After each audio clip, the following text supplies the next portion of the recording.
I need my freedom. Okay. Hey everyone, welcome back to the Valiant Unicorn YouTube channel. Today I have Jenny with me, and she's a former Scientologist. I personally didn't know what Scientology was, just grew up under a rock. But do you mind doing a quick breakdown of what that it is? Yeah. Sure.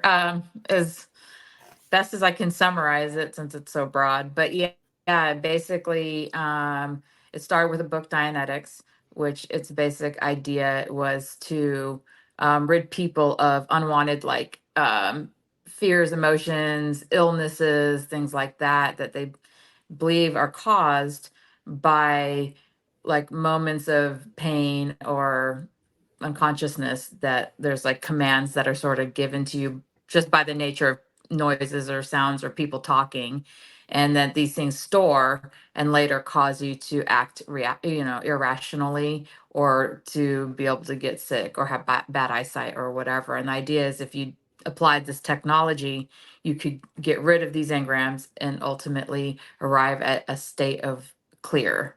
It's what they call it, when you have no more of that. And then, of course, as that, maybe some people are having some relief with it because some of it's similar to talk therapy. It's really not causing, the getting rid of all the ailments and illnesses and stuff. So he takes it a step further and goes into the spiritual side of things now, and he invents Scientology. And that's now where you're, quote unquote, addressing the spirits. And so you're using that same technology, but then it advances into other practices, with the idea that you as a spiritual being can eventually get to this state where you are kind of like all powerful. And so, you're able to come and go out of your body at will. You're completely cause over every aspect of your life. Very kind of like very godlike state. And that's kind of what people are gunning for.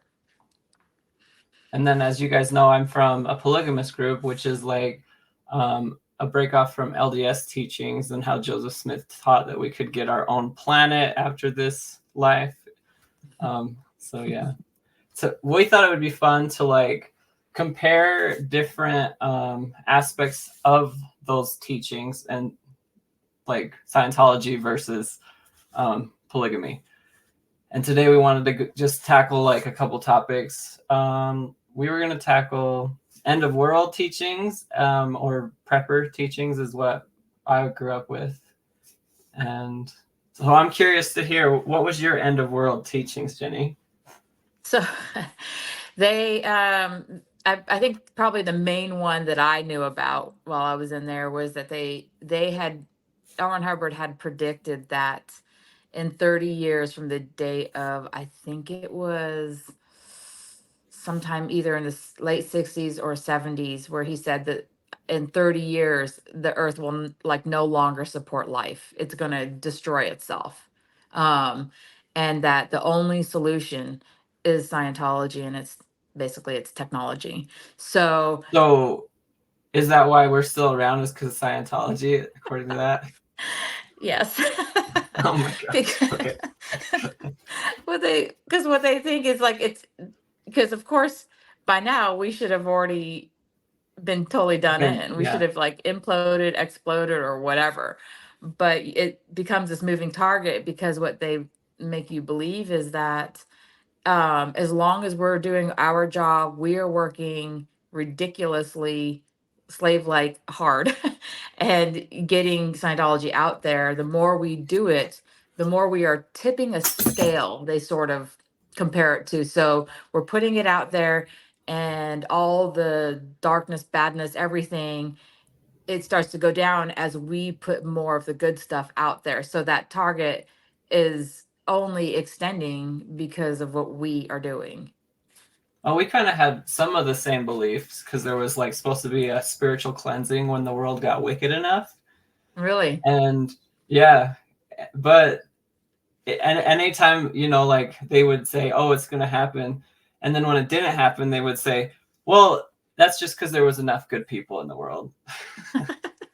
So what did you call it? A spiritual cleansing? What does that exactly mean? Like, so A shower Um, for the spirits?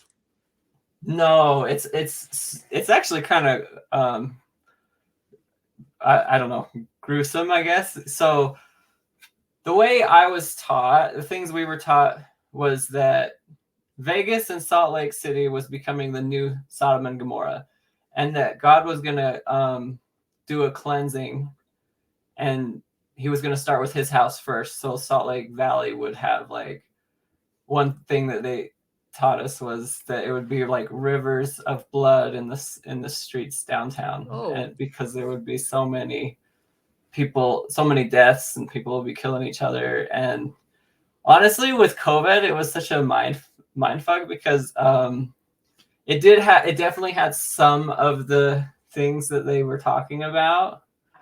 so they But actually the thing used is, COVID to kind of press that point?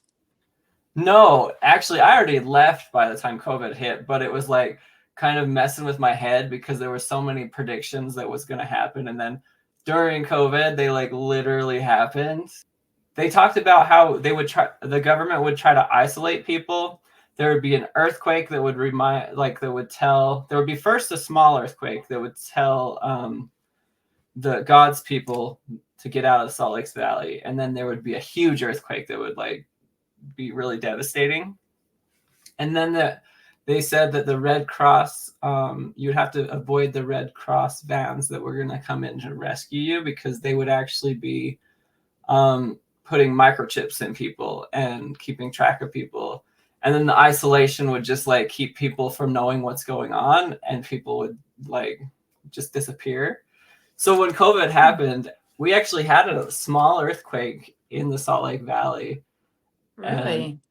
and it was like really like, oh shoot. And my mom was always, when I first left, she was still in the group, right? And Hmm. she would be like, because part of the Sodom and Gomorrah's sins was like gay people, supposedly. So Of she course. would be like, I'm praying for you to like find like so you, when the cleansing's about to happen, that you would be like saved or whatever.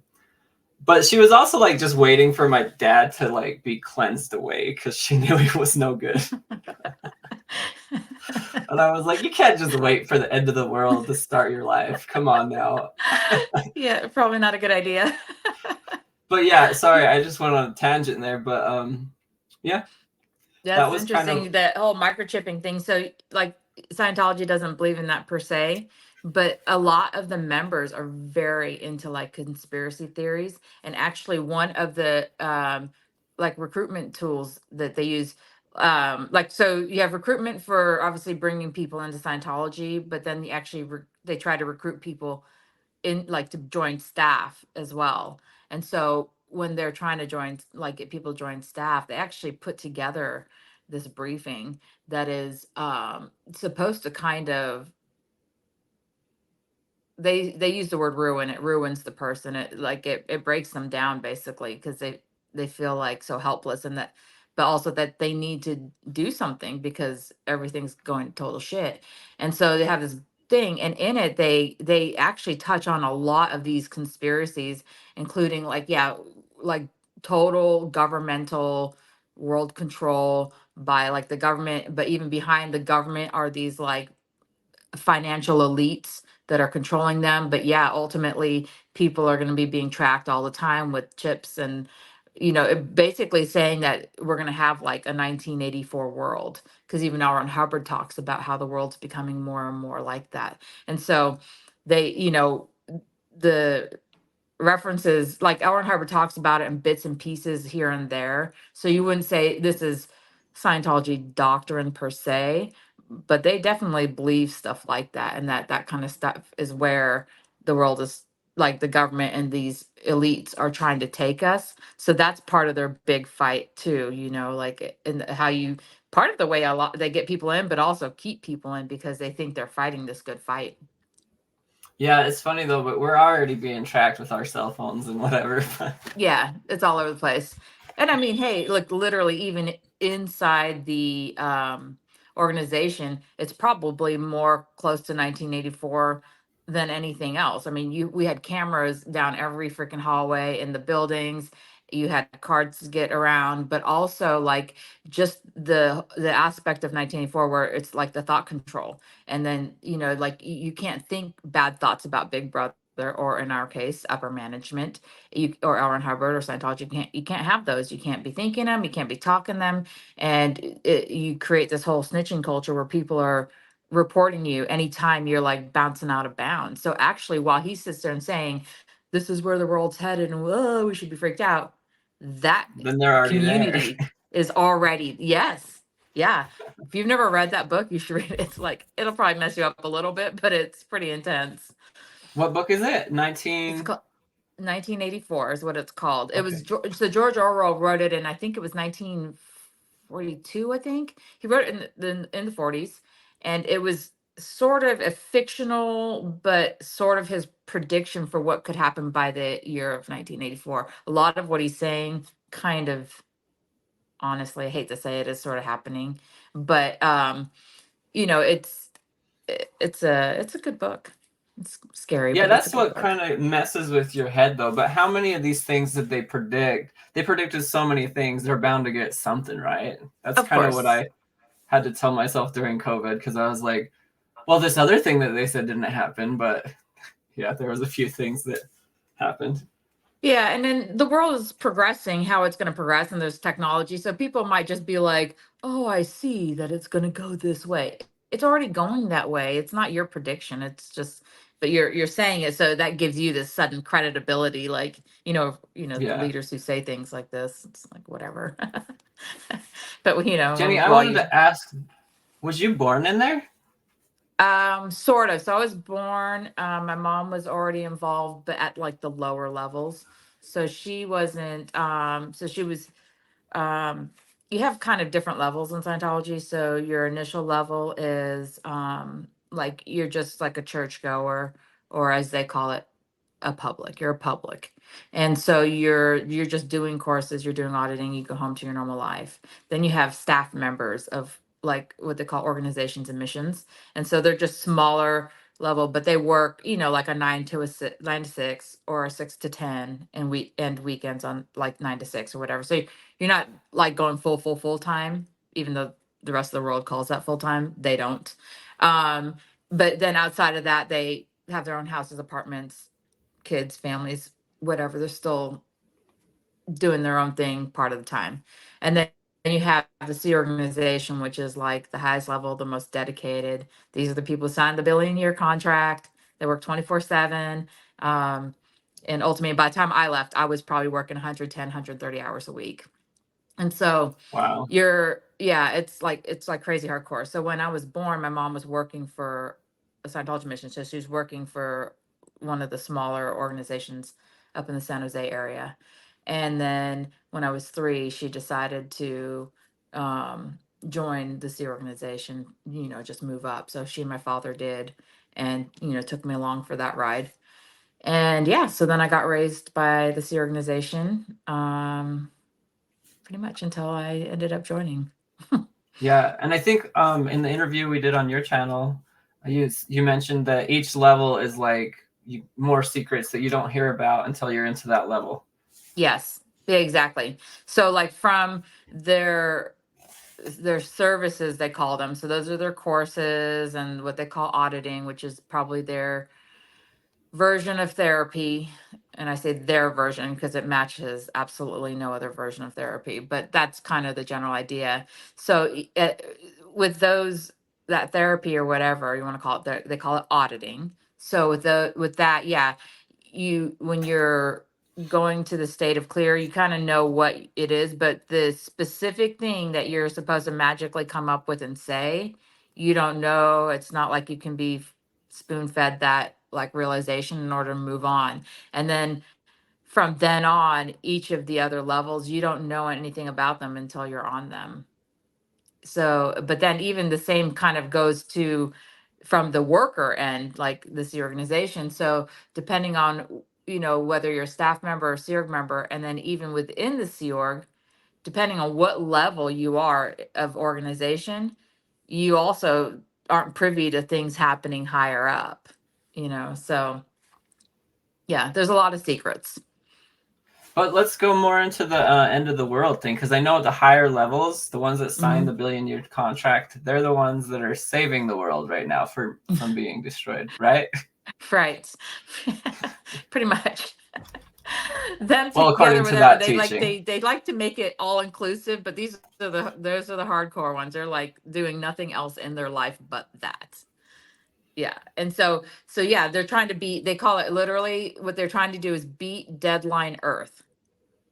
So they're Okay. constantly in this battle of trying to save the world before it destroys itself. And How do so they save it? hmm, What did they do to save it? Do you know? Is it different each by time? making people clear and getting more and more people clear Oh, to so that by state. recruiting. Yeah, Is it? yeah, and not just recruiting, but you got to keep them going, and you got to, Oh, wow. whatever. And then sometimes they even just say like, even when we just put books out there, even that helps. If we get books in all the libraries, it makes it available for people, and you never know who's going to grab it and have something. And now that person's just a little bit higher up than they were, like that kind of stuff. So they tie in all their aspects to being a step towards saving the world. And so, but then you can push people hard, because like if they want to go off or go in another direction or not contribute to that motion or give the money, you can be like, do you want the whole world on your conscience? You have Oh the my technology gosh. they don't have. Do you want to sit with that? And nowadays my answer would be yes. But anyways. Right? Because I do want to make one thing clear. Neither one of us believe these things. We're actually just expressing what we were taught while we were part of these cultures. Well, cults. Yeah. Yeah.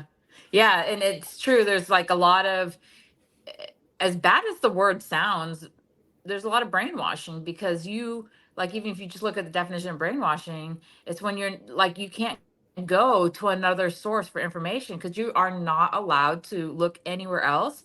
You only refer back to what your cult is saying. Well, also the vocabulary is so different from normal world lingo that you're just like, they wouldn't know what you're talking about anyways. It's so true. When I got out, oh my gosh, I didn't realize how many. I knew some of the words were very unique to Scientology, so I knew not to use those ones. But what I didn't realize is that Scientology was also coming up with their own definition for normal words, until I Oh, said it wow. to some people and they were like, "What are you talking about?" I And don't I was think that like, means what you think it means. "Exactly." I was just like, when that the guy said that to me, I was like, my first response was like, "Yeah, it does," and he's like, "No, it doesn't." I was like, maybe I better start thinking about what I'm saying, because he was right. I looked it up, and yeah, I was totally wrong. And then it just made me wonder. I was like, how many other words do I think I know that I don't know? So I'm Ugh. curious, what did you do? And did you have to do anything specific to save the world or to prevent the destruction or end of the world? So where I worked was in the publishing arm. So our whole goal and purpose was to get out as many books as possible. So it's kind of the dissemination branch, I guess, if you will, part of it anyways. And so yeah, so our like that's what we were told, that books are what create all the booms. They call it a boom. So like like a period of expansion or something like that. They say is caused by the books. So as long as we're putting them out there in circulation and getting people to read them, then we are helping people at that lower level come in. And then even as they go along, because the books go all the way on up to like these OT level things, and keep people reading, we're keeping them educated. So that was kind of our thing. And Way the of like part, enlightening the world or whatever? kind of, yeah, like dissemination, it's more or less, yeah, enlightenment. Yep, exactly. Okay. That's probably the best word for it. And then and then my particular job in there towards the end, I actually was recruiting people to join staff.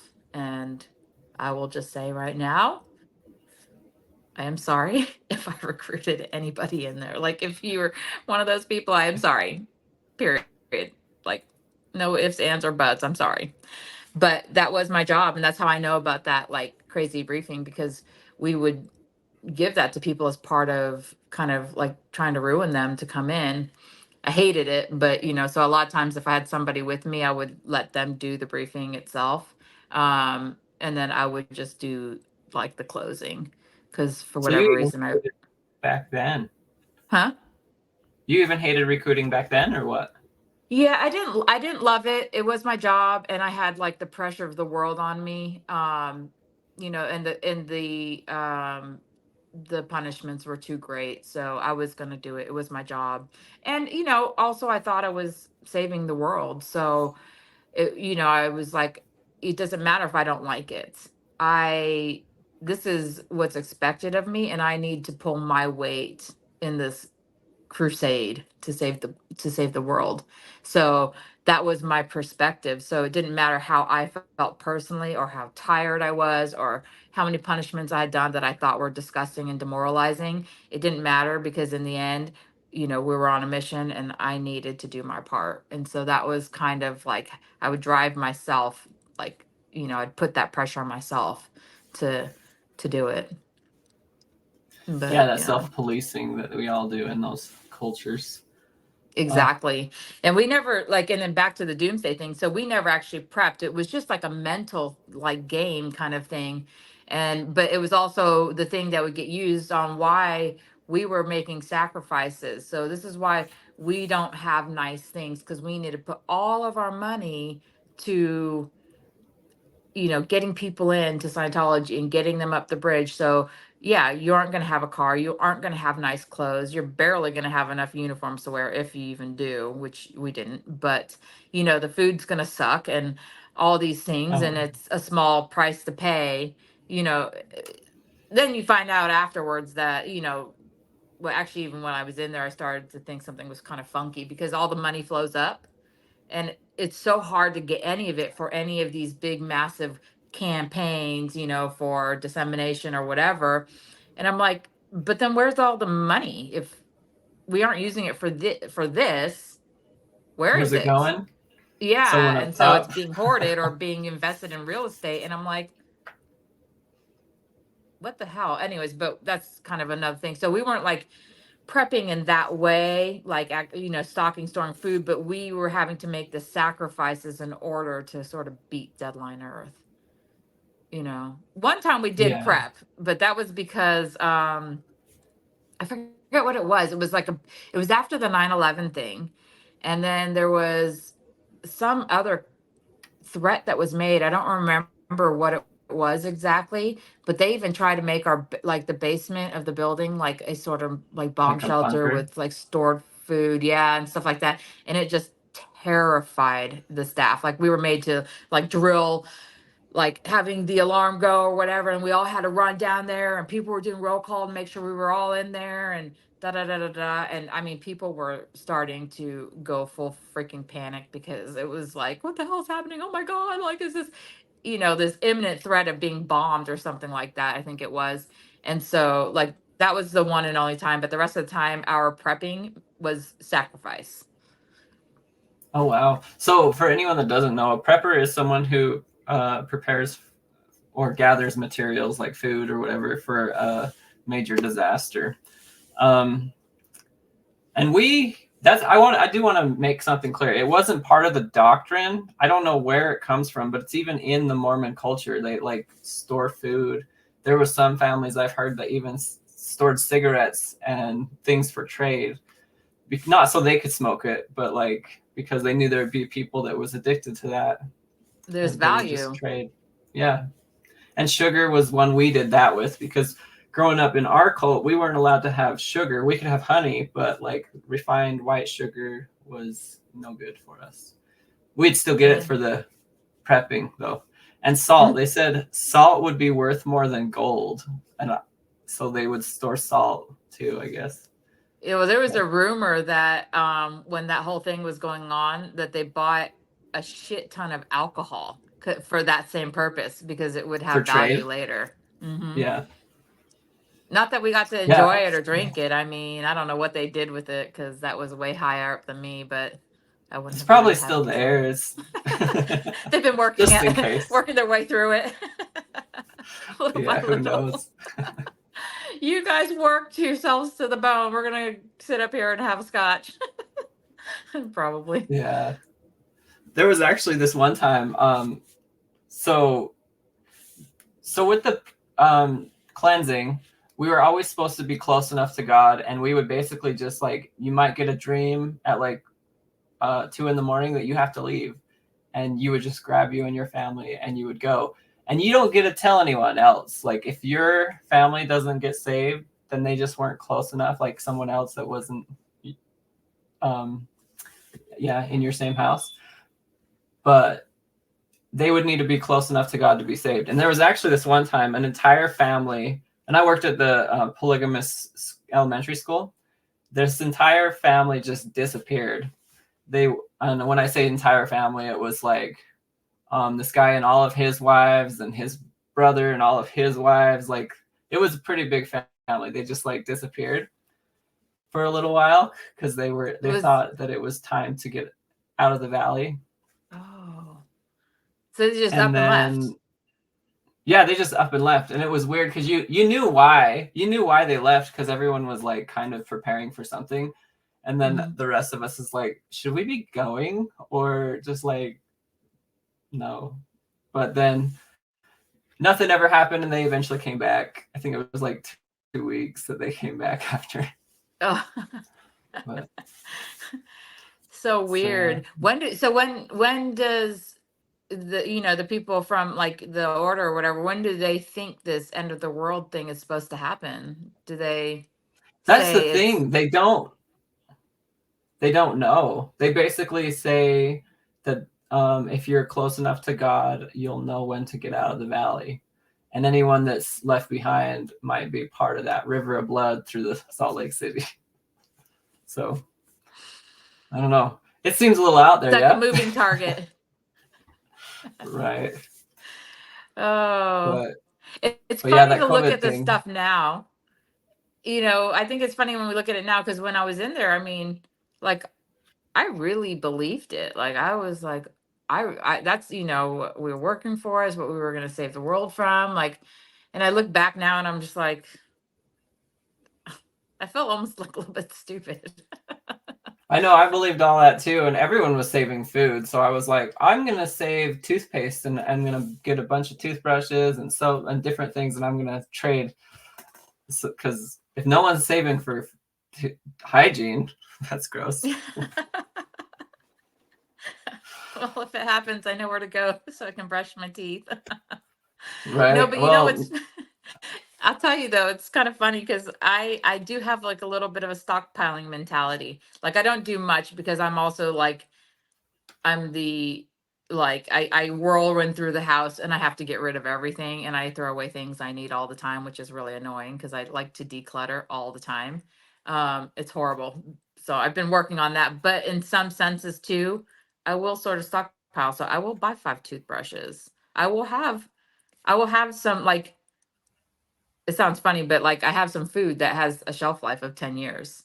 And I'm always like, well, just in case, the store may run out one time, or all of a sudden we may have a shortage of something. I'll have some, like, I don't like think they of did it as with a toilet doomsday. paper. Don't ever, like, oh my Yeah, like God. Remember that? Like, when you couldn't find it anywhere. I wish I had stockpiled that, but I had not. And yeah, me neither. And they would only let you get like one package at the stores. well, I remember at one point I went to 5 stores to find any at all. I was like Oh wow. halfway through my last roll. I was like, somebody has to have toilet paper. I finally found some. Oh my God. That's No, so but weird. I don't stockpile things as a doomsday thing. But I don't know. It's a weird mentality, like a just in case, just in case. I mean, I think we all do a little bit of that. I definitely do, and I just get like the 10-pack of toothbrushes from Costco or whatever. Mhm. And I actually declutter a lot too. There was one time I got rid of a chef hat that the third grade class, because I used to be the lunch lady or whatever. They gave me a chef hat that had all the signatures of the kids, Aw. and I threw that away, and I was like, oh dang it! Why? Aw. Now I look back and I was like, why did I throw that away? That was actually really cute. Yeah, I think I threw like when I left, I threw away a lot of stuff, but a lot of it was because I don't know, in some way I thought it would help me just get rid of the memories or make me not think about it. I didn't want people to think I was connected and find them. So I threw away like books, photos, whatever. Now I kind of wish I'd kept some of it. As Just evidence or proof. yeah, yeah. Have some receipts on some stuff. I do still have a at least I still have a decent amount of photos, but like, ones where I was wearing uniform, I threw all of those away. I wish I kept it because it really shows the point of like, I mean, it was weird because with Scientology, it was kind of like he tried to model it after the Navy. So you had this situation with like the stolen valor kind of thing, were wearing their uniforms, like actual Navy uniforms. And they Oh had wow. like rank and rating stuff. And like they would issue like campaign bars while I was there. And it was, it was funky and weird. And I didn't know at the time. And one time I was, in summertime, we wore the whites. And the Navy came through Hollywood Boulevard. I guess I had a few minutes to walk around and explore a little bit. And one guy, he asked me, "So what branch are you with?" And I'm like, "What?" Like I didn't know. But then I was looking, I'm like, "They're in like the same uniforms. This is weird." And then I thought, I don't know, I got really embarrassed. I was kinda like, "Yikes," and so I was never wanting to wear the uniforms again. I was kinda like, "Ugh," I would always wear a sweater over it. You're not supposed to, but I would just wear one anyways because I didn't wanna run into it again, but it was That's different. so weird, but I had these photos of me in these uniforms, and so I wish I kept it because then it could actually show it, but whatever, it's fine. I tossed them. I did throw, like, they have the Bible, the Book of Mormon, and it's like a one book. It's like a quad, and I Mhm. tried to throw that away. Somehow it ended up back at my house. I think my mom found it or whatever, and now I have it still. And I'm like, every time I see it, I'm like, should I throw it away or should I keep it? I don't know, but Yeah, I don't most know. It other depends stuff on. I wanted to disassociate from it, so I threw a lot of stuff away too. Mhm. Yeah, exactly. Yeah, it's really weird. Basically for you on the whole like end of the world thing, so it's this cleansing that's supposed to occur, but do they think like I want to say the Jehovah's Witnesses, they believe I think the earth is going to go up in flames and stuff. Do you guys have some aspect of that too, or is it more just with the people?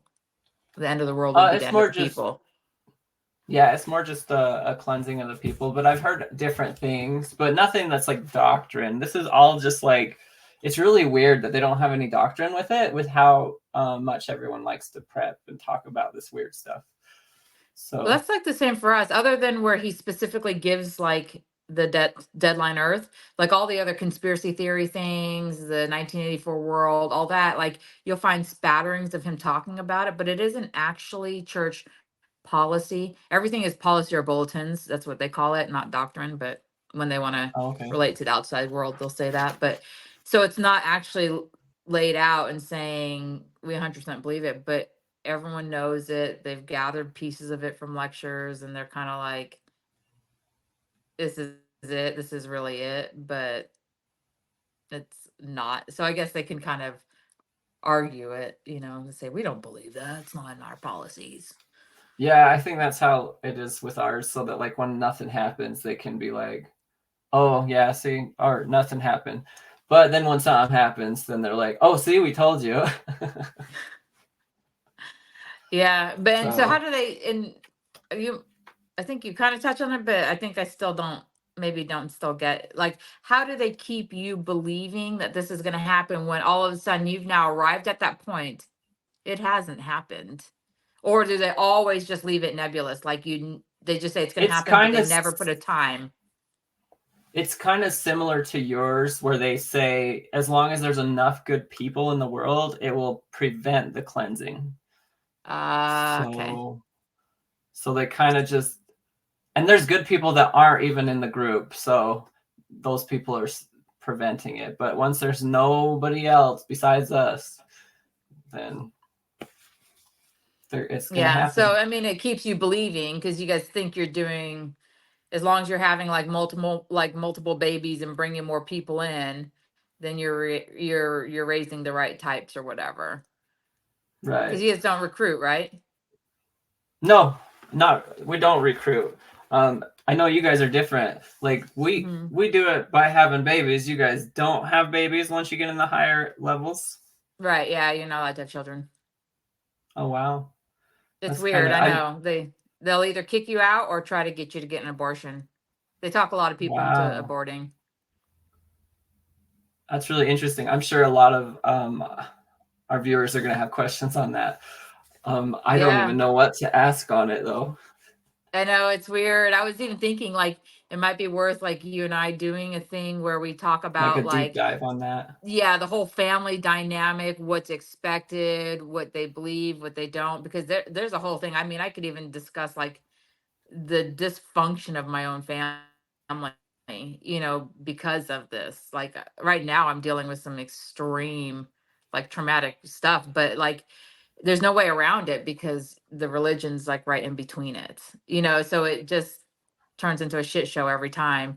But it's interesting. There is a big separation of family, but at the same time they say that that's one of the main like ways you survive is through family, but then they're like, let me just like cut that off, and Totally, I'm then we not even hit a certain point where close. because I was raised in there, and now they don't do that. But there was different milestones, I guess, where they kept changing the rules and stuff. But I think and I find your thing so fascinating and weird, honestly, a bit weird. But I want to We'll know have to more meet about with it too. Russell. Huh? Yeah, we'll have to meet with Russell on your channel and deep dive Yeah, into like the family dynamics. But I did have one other especially question because he had for, a normal one. yeah, he actually got to live in a normal world. But We should do that. I, Let's talk. Let's do that. yeah. And then one other thing for today's video, I wanted to ask you, because you had the billion-year contract, so what did they believe on reincarnation? Oh, yes. We were going to talk about that. So the whole thing, like the motto of the Sea Org is even we come back. So what they believe is that once you die, as long as you've signed that billion-year contract, you're supposed to you get granted a 21-year leave of absence. And in that time, you as a spiritual being are supposed to go pick up another body, grow it up, and join the Sea Organization again. Within 21 years? Yeah, within the 21 years, you have that much time to kind of come back. So, What if you yeah. don't come back? Does anyone even come back? I mean, I'll tell you where Oh, they think, like, okay. so when L. Ron Hubbard died, two different Oh, versions okay. of the story were told, and this relates because he did pass. And so some of us were told that he went to Target 2. So, this is apparently like another planet or something somewhere in the galaxy that he's now putting Scientology on. Like he's going there, he's gonna get it going. So, and that's called Target 2. And that's the thing is once we handle planet Earth, all of us are supposed to go join him in Target 2. But what if But he then came there's back people as a cockroach? Just kidding. well, Or do you being guys somewhere in the only come back galaxy, as he people? might. It could be even green. But no, so then people at the very higher like ranks, like Hmm. confidential to even me, was they were told that he was going to come back here. And so they actually built a massive mansion for him. They make his bed, they like upkeep the house, and then they set up multiple houses in different parts of the US and they maintain all of those for his return. But the Oh, rest of us wow. were told he went to Target too. So like, I don't know. Anyways, but that's what they expected us is within 21 years we were supposed to report for duty again. Rejoin. Okay. What about you So guys? we didn't actually believe in reincarnation. What Oh. they teach is eternal life. And if you're after you die, you go to one of the degrees of glory. And if you're at the very highest one, you can actually go make your own planet. And I remember being excited to be able to make a fruit, like you pick a fruit off a tree and it was going to taste like Twizzlers for my own planet. Like, Because you can make whatever you want. You can even have Sounds unicorns. like a great place to be.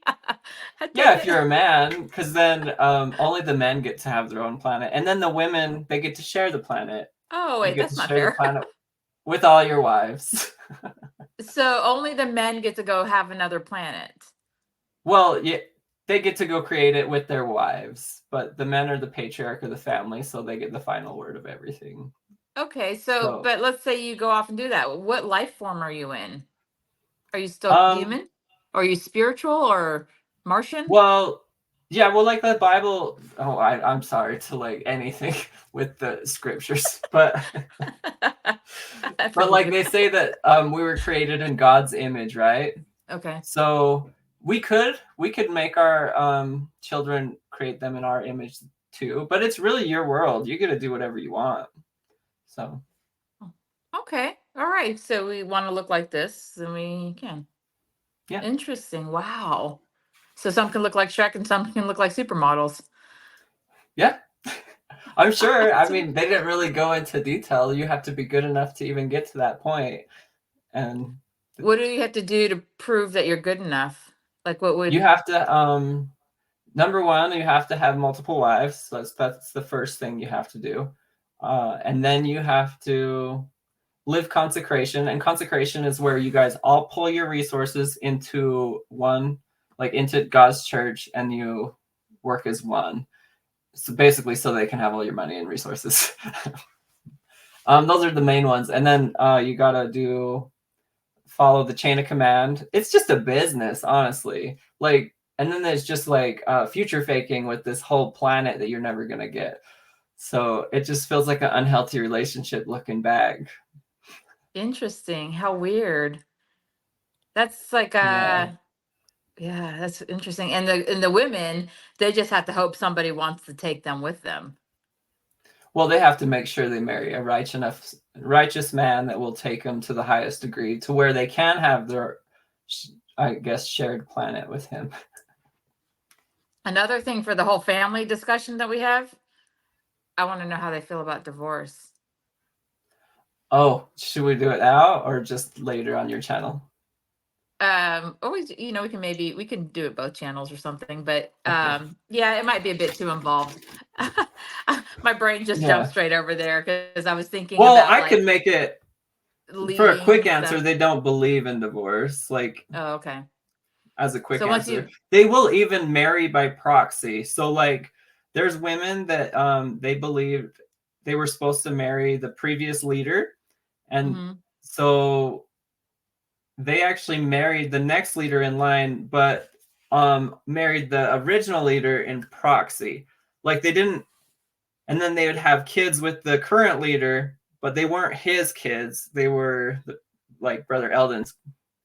So they married by proxy, and it's for time and all eternity. So they don't really believe in divorce, because when you get married, you are sealed to that person for eternity. Wow, interesting. So you marry the right person, then you get to go the created planet with them. What if they Yeah, die before you? How do they're you waiting for know you. you're going to join? They're waiting. Okay. I was wondering, like, so yeah. I was hoping they didn't expect them to kind of somehow join them. Yeah, no. So in their own time, somehow they're going to have magical directions. And I guess our power just went out. So that's Oh, awesome. nice. I kind of feel like I'm So glowing now. yeah, you look good. I'm Actually, surprised everything's still running. actually, you know what But it is? We have a generator, so it's not that. Someone just went to the outside light switch and shut it off on me. okay. Yeah, I know. It's Well, nice. It's okay. I actually kind of like this. I might do this from now on. yeah, it doesn't look bad. I think that was it for today's discussion. I just wanted to know those two things, and Okay. then Yeah, I think um, I actually kind of like this conversation. It was very interesting.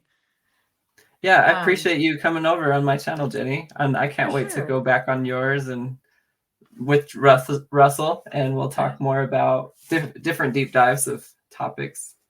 let's do it. I'll just talk to him, see what his schedule's like. We'll throw around a few dates. We'll figure it out. Okay, sounds good. And then If anyone has any questions for Jenni, leave them in the comments below. I know we kind of just touched on a few things and then didn't really go into a lot of things. So just, I'll leave whatever their her questions link. are, I'll come back and we'll discuss with you. Yeah, that sounds good. And channel. then, and I'll leave her channel down below so that you guys can find it too. All right. Thank you guys. I'm going to end this recording now. Thank you.